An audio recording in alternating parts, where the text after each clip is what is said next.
Dans la recherche d'un vaccin anti-Covid, 5 grands groupes pharmaceutiques se livrent une course effrénée. Ils sont en phase 3 de tests cliniques.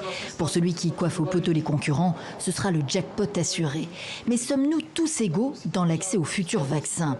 Oxfam a fait les comptes. Les pays développés, constate l'ONG, ont préacheté 51% de doses aux fabricants, 2,7 milliards de doses sur quelques 5 milliards et demi précommandés, ce qui correspond à 13% de la population mondiale. Le vaccin anti-Covid, un vaccin de riches?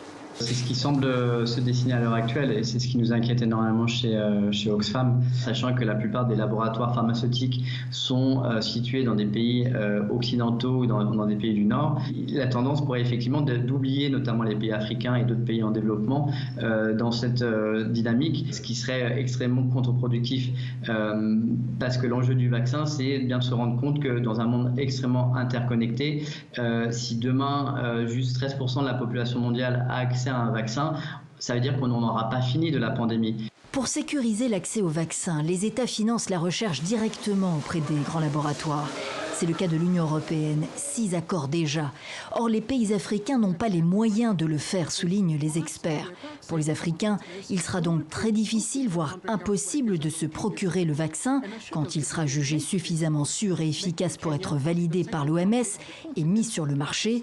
Les ONG préconisent un dispositif de mutualisation qui existe déjà, mais il est boycotté par les États-Unis.